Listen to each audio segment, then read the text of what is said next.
In this video, I'll share 5 composition tips to make your guitar videos look professional.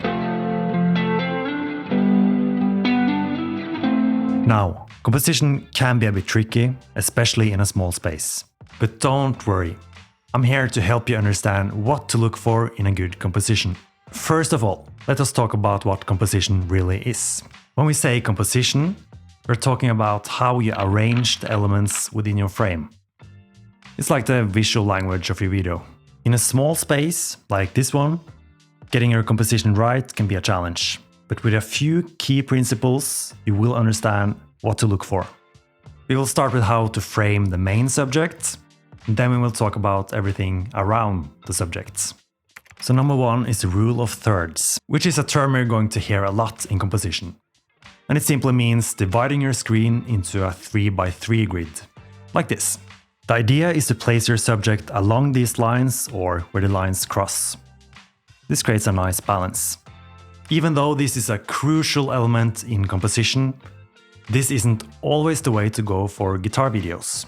For main shots, something that works well is a centered framing. Centering the subject, which might be you, give you a sense of authority and control.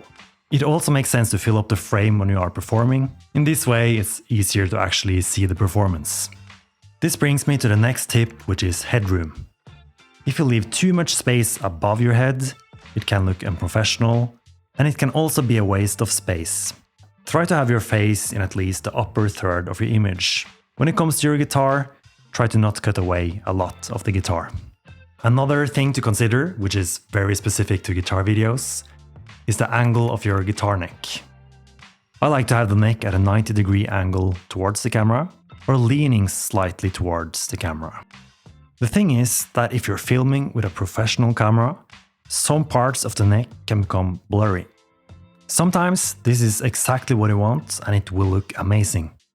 But for the main shot, you most likely don't want your neck to be blurry. Number 5 is camera height. A low camera angle can make you feel more powerful. On the flip side, a high angle can make you feel smaller and more approachable. Then we have eye level, or more straight on the subject, which feels quite natural and is good for a more personal connection.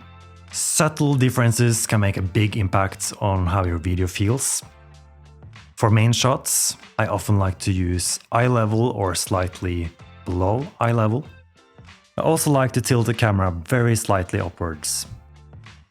If you follow these 5 tips, you will be able to make your subject look good in the frame. But that's only one part of it. In the next lesson, we will have a look at everything around your subject, which is what will really take your video to the next level.